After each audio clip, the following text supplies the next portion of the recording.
Hello दोस्तों, स्वागत है आपका हमारी इस नई वीडियो में। आप देख रहे हैं आपका अपना यूट्यूब चैनल अप्रेंटिसशिप गाइड, जिसमें है ऑल अबाउट अप्रेंटिसशिप ट्रेनिंग।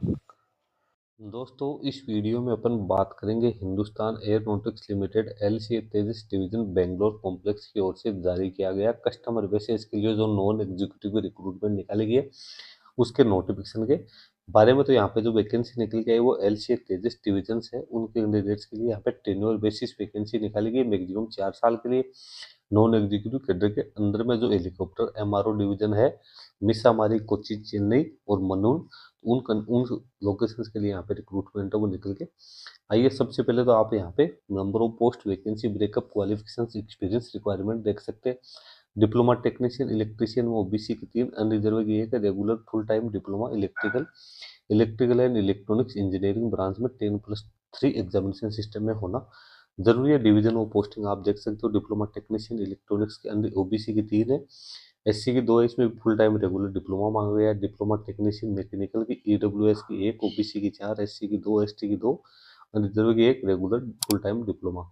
उसके बाद टेक्नीशियन इलेक्ट्रीशियन C5 की, OBC की 1, SC की 1, अनरिजर्व की 1, रेगुलर फुल टाइम ITI या NSC कैंडिडेट के पास में होनी जरूरी है, या कैंडिडेट के पास में 10+3 साल के डायरेक्ट NSC यहाँ पे है वो होने जरूरी है। उसके बाद टेक्नीशियन फिटर की बात करें तो EWS की 1, OBC की 2, SC की 2, ST की 1, अनरिजर्व की 6, 10+ ITI प्लस NSC कैंडिडेट के पास में यहाँ पे भी होने जरूरी है। कैंडिडेट के पास में सारी एजुकेशन क्वालिफिकेशन है वो रेगुलर मोड में फुल टाइम होनी जरूरी है। Upper age limit unreserve EWS के लिए 28 वर्ष, SC ST के लिए 5 साल की छूट है, OBC NCL और एक सर्विसमैन वो जो फिजिकल डिसेबल पर्सन है उसके लिए भी यहाँ पे छूट है वो यहाँ पे दे रखी है। तो उसी के अकॉर्डिंग कैंडिडेट अपना एप्लीकेशन फॉर्म है वो सबमिट कर सकते हैं। कैंडिडेट को 4 साल के लिए यहाँ पे वो रखा जाएगा। ये कोई परमानेंट वैकेंसी नहीं है, ओनली यहाँ पे टेन्योर बेस्ड वैकेंसी है वो यहाँ पे निकल गई है।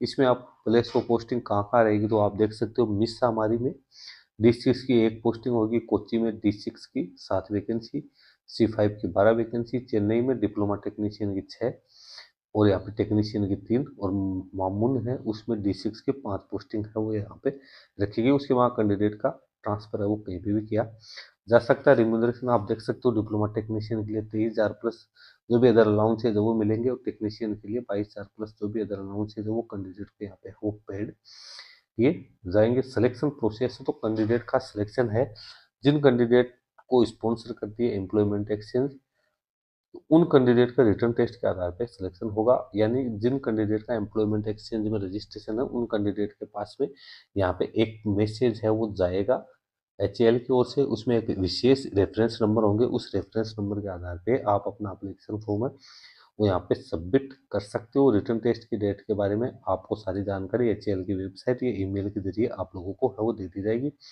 रिटर्न टेस्ट 2.5 घंटे का होगा जिसमें 3 पार्ट रहने वाले, मल्टीपल चॉइस वाले क्वेश्चन होंगे और 100 क्वेश्चन यहाँ पे रहेंगे। पेपर की लैंग्वेज है वो यहाँ पे इंग्लिश ही रहने वाली है। मार्च 2026 के फर्स्ट या सेकेंड वीक में इसका रिटर्न टेस्ट वो यहाँ पे कंडक्ट किया जा सकता है। उसके बाद कैंडिडेट का डॉक्यूमेंट वेरिफिकेशन होगा, उसके बाद कैंडिडेट का मेडिकल एग्जामिनेशन तो वो यहाँ पे किया जाएगा। अब एप्लीकेशन फॉर्म किस प्रकार से फिलअप कर सकते हो तो उसके बारे में मैंने पहले आपको बता दिया है।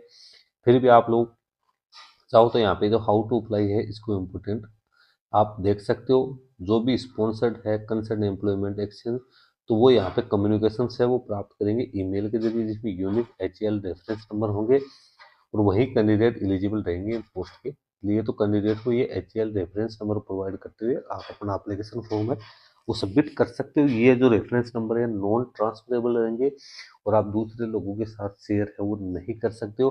बिना रेफरेंस नंबर के आप यदि एप्लीकेशन फॉर्म सबमिट करते हो तो आपका एप्लीकेशन फॉर्म है वो यहाँ पे रिजेक्ट कर दिया जाएगा। अदर मोड में कोई एप्लीकेशन फॉर्म एक्सेप्ट वो नहीं किया जाएगा। तो आप अपने ईमेल वगैरह चेक कर ले, उसके ऊपर आप लोगों के पास भी आया है इस प्रकार का SMS, तभी आप इसमें अपना एप्लीकेशन फॉर्म सबमिट कर सकते हो। फाइनल सिलेक्शन है वो रिटर्न टेस्ट के आधार पे ही यहाँ पे है वो रहने वाला है। इसकी ऑफिशियल वेबसाइट www.HAL देश इंडिया co.in के ऊपर आपको सारी जानकारी है वो देखने को मिल जाएगी। हालांकि लिंक मैं वीडियो डिस्क्रिप्शन बॉक्स में डाल दूंगा जहाँ से आप इसको चेक कर सकते हो। फिलहाल के लिए इतना ही। Thank you and bye bye.